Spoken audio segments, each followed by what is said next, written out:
Welcome on in to the Marshall Minutes. I am Tyler Lauder, joined with Micah Ortiz. We are the play-by-play announcers in-house on all live stream formats for the Rapid City Marshals. And today we're here to preview the Rapid City Marshals taking on the Sioux City Bandits. Regular season kicks off this weekend. Tomorrow is the time that we're filming this. And in this episode here, we're going to really break down those players that we think are going to have a huge benefit to the Marshals this season. We're going to kind of review the preseason game as well. So why don't we go ahead and do that? We're going to jump right in and talk about our preseason game. A couple weeks ago, we hosted the Fargo Invaders. We had a 67-21 rout. A very successful game for us on all levels. Just an overview, what is your opinion on this team when you see them here versus the last time we saw them last year? I believe we see a more dominant defense and a more explosive offense. When one thing worked for the Marshals last year, the other one failed. Last week we saw a really, really strong showing of all teams really firing. Absolutely we did. And I think the biggest thing and the biggest component that we have here as well is that we had a really good pass rush. Our DBs, outside of like 3 throws, really held everybody in check. They weren't afraid to really make contact. There's some big name additions, which we will touch on here in a little bit. But we saw every quarterback go out. Every quarterback had success at all levels. The one that stood out the most was the one that ended up being the MVP of the game, which was Tyrone Jones, new quarterback over here. He was, 3 completions on the day, 3 touchdowns. He had 12 yards rushing as well. Both were for first downs.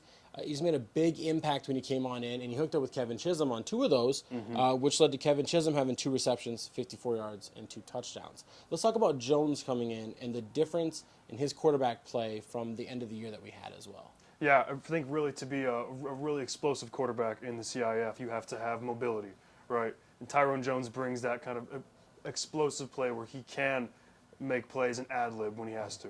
Which you need to have in that league. I think it's too often people get too stuck into one way, and I like that he's able to kind of do both, and I think that's what Coach Dante Dudley really wants. So those 2 players are going to have a big impact. Kevin Chisholm's a guy that if you listen to our live streams, we talk highly of him, we talk all the time because he makes big-time plays all the time.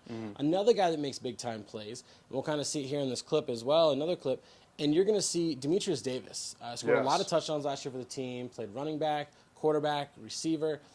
7 seconds into our game right here, as you're seeing this awesome field line footage of Demetrius Davis on a kick return, opening kickoff.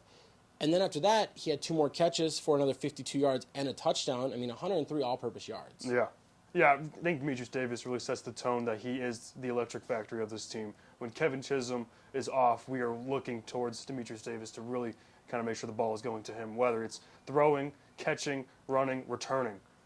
And a big surprise here in a little bit is that the Marshals kept 6 receivers here. And we actually saw all receivers that they kept have a big impact. Waheem Bird had a pretty big impact. Yes, really checked down City really early in the game. Levon Macon was able to work out of the backfield as a running back, also in the flats.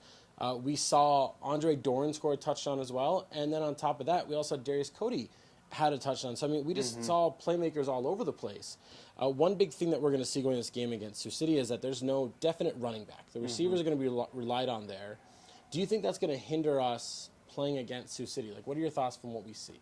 I think we've seen a lot last year that we're not a running team. Dante Dudley, obviously, coach, probably does not want to look to run a ball a whole lot. So allowing some of his playmakers to potentially get the ball, such as Davis and Macon, who have running abilities, really kind of helps change the offense up a little bit. Switching gears, let's talk about the defense. Now, we have some clips, some highlights here, some players that I think made some big impacts for us. Daniel Bice, a brand new guy that came on in, able to make moves and get into the backfield just from the nose tackle position, from playing end. He even slotted back into linebacker and had really good pursuit on the opposing team's running back. I think he's going to be a really nice force pairing up against Tony Thompson, which we're going to see back here. As well as we got a pair of new bookends as well, in Dominique DuPont, Derek Millsap. I really think those guys on the defensive line can make a big impact here. What's also nice is that we have a really strong running back, Ducey Burwell, who is really good at just keeping his eyes on the play, understanding what's going on, and I think that's really what defensive coordinator Antoine Smith really wants. All those players I listed, they make big plays, but I want to switch gears. I want you to talk about the secondary. Talk about the playmaking number 4, Keith Murray. Yeah, Lakeith Murray, he's really picking up right where Antoine Coach Antoine left, wearing number 4, of course, kind of replacing him, if you will. Really kind of being the electric factor we need on defense. Playing even Honey Badger-esque, see ball, get ball, which is really important, and Tanner Stewart as well, needing that kind of swagger in the backfield. Yeah, and Keith Murray only let up, I think he had like 30 yards allowed on the game. He only allowed, I think it was like 1 or 2 passes, really. It was kind of broken down, and he kind of was like a secondary support anyways. But Tanner Stewart, you mentioned, I didn't really see him do anything outside of make big plays. He attacked the ball every time somebody had it. He's a guy that has experience in this league. And I think last year, 2 games against Sioux City, who was 9-2 last year. They lost in the semifinals. Yep, to the Beef. To the Omaha Beef. They outscored us 122-35. That's not a really good number that we had, but through the quarterback turmoil and that we had, that was kind of the big play there, I believe. Really dominant performance from them in the second game. The first game, I think, is more realistic of what the game should have been. But let's talk about Sioux City here as well. Sioux City is coming off their preseason game. They won 60-9 just last week. So both teams coming in off of scoring 60-plus points. They're both coming off of everything just kind of clicking and working. But Sioux City gets to kind of sit back at home to start the season. Now, with them finishing as one of the best teams in the league last year and us missing the playoffs, do you think that maybe there's an opportunity here for us to surprise them and that maybe they have some confidence because of what happened last year? Yeah, if they're expecting the same Marshals to come out and play, they're going to be rudely shocked, as Tyrone Jones has shown quality, especially in that preseason game, and Nick Eilers as well. We got 2 quarterbacks willing to roll out and go out there and ball. So I think it'll be much closer than the last time the 2 meet up. And I think the big thing here, too, is that, having an established quarterback play, having a returning coach that has everything running as it is, but him having all of his playmakers. Health is a big thing right here. We're fully healthy. I'm still not sure on exactly who's going to be starting every single position, every spot, We're going to see that after this game. We'll see a little bit more. But Sioux City in their preseason game, it looked just like ours. It looked like everything they wanted to do, they were able to do. They were able to kind of just throw the ball, move the ball, score touchdowns, kind of whatever they wanted. And that's kind of how most of these preseason games kind of go anyways. But I do believe that there's this huge kind of shift right now. I think Shady Sports Network ranked Sioux City as preseason favorites. They're ranked number 1, and Marshall's ranked number 7. Mainly, he kind of said he doesn't really know as much about the Marshals, so it's hard to kind of rank them. And I don't think anybody knows. And I think we're really going to surprise some people with a really competent pass rush. And we have cornerbacks that are not afraid to go up and get it as well as make contact, and a linebacker that can really hold down. But the glue, really, Antoine Smith is creativity. One big thing about this team that I think is going to propel the Marshals to be a more competitive team in 2023 is offense and defensive line coach Matt Wells. A really raw guy, brings the energy, the excitement.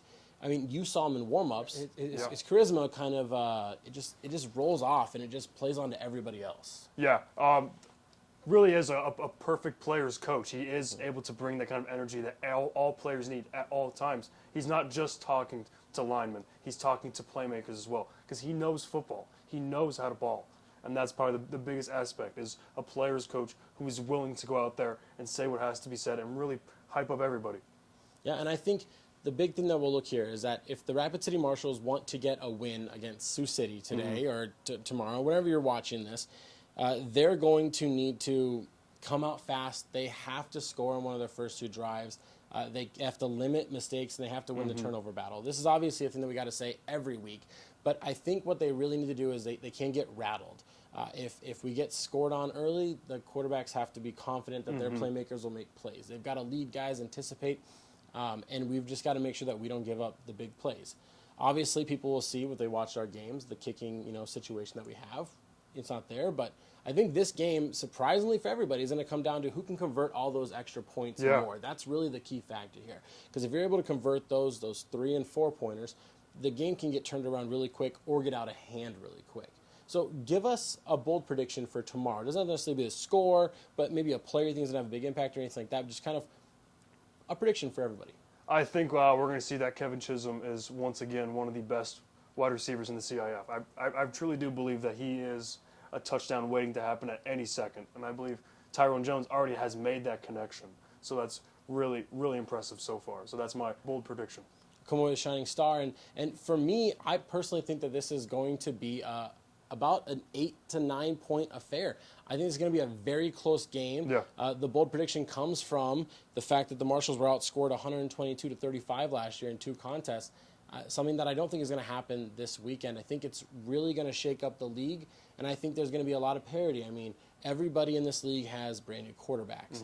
And I think ultimately when it's all said and done, I think that if the Marshals win the turnover battle, if they don't get rattled early and they're able to capitalize on extra points, I think a win could happen. I think it's going to be a very competitive game, and it's going to be something that might end up being the game of the week. And momentum-wise for us, if the Marshals can get a win, they come back home and they have a rivalry game for the Border Wars next week. But yeah, that's it for us here. This is the Marshals Minutes. This is a quick preview of Week 1 action as we kick off. Check that out on YouTube as well if you're not there. Or if you're in Sioux City, go visit the game and go watch the players. Thank you.